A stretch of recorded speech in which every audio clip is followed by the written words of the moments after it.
২৬শে বাংলা দখলে মরিয়া বিজেপি, তাই বিধানসভা নির্বাচনকে পাখির চোখ করে প্রচারে ঝাঁপিয়েছে মোদি শাহ। শনিবার বাঁকুড়ার সভা থেকে ফের অনুপ্রবেশ নিয়ে কড়া বার্তা দিলেন অমিত শাহ। তার সাফ কথা, ভারত ধর্মশালা নয় যে সকলকে আশ্রয় দেওয়া হবে। হুঙ্কার ছেড়ে বললেন, বিজেপি ক্ষমতায় এলে অনুপ্রবেশকারীদের ধরে ধরে জেলে পাঠানো হবে।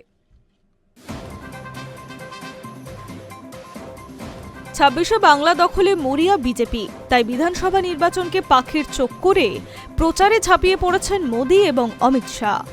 শনিবার বাঁকুড়ার সভা থেকে ফের অনুপ্রবেশ নিয়ে কড়া বার্তা দিলেন অমিত শাহ। তার সাফ কথা, ভারত ধর্মশালা নয় যে সকলকে আশ্রয় দেওয়া হবে। হুঙ্কার ছেড়ে বললেন, বিজেপি ক্ষমতায় এলে অনুপ্রবেশকারীদের ধরে ধরে জেলে পাঠানো হবে। শনিবার বাঁকুড়ায় জোড়া সভা কেন্দ্রীয় স্বরাষ্ট্রমন্ত্রী অমিত শাহের। প্রথমে ওয়ান্দার সভা করেন তিনি। দুর্গা মন্দির, শিব মন্দিরকে প্রণাম জানিয়ে বক্তব্য শুরু করেন শাহ।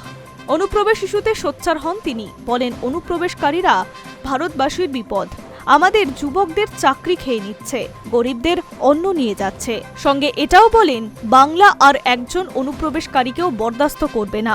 ভারত ধর্মশালা নয়, আমাদের ভূমি। যারা কবজা করে রয়েছে তাদের আইনের মাধ্যমে জেলে পাঠাবে বিজেপি সরকার। আরজিকর সন্দেশখালী প্রসঙ্গে নারী নিরাপত্তার আশ্বাস দিয়েছেন। বলেন, এখানে মহিলাদের সুরক্ষা নেই। মমতা দিদি বলেন, ৭টার পর মহিলাদের বাইরে যাওয়া উচিত নয়। অসমে দেখে আসুন, রাত ১টায় মহিলারা বিয়ে বাড়ি যান স্কুটিতে, কারো কিছু হয় না। বিজেপি সরকার গড়ে দিন, ২৪ ঘন্টা সুরক্ষা দেব।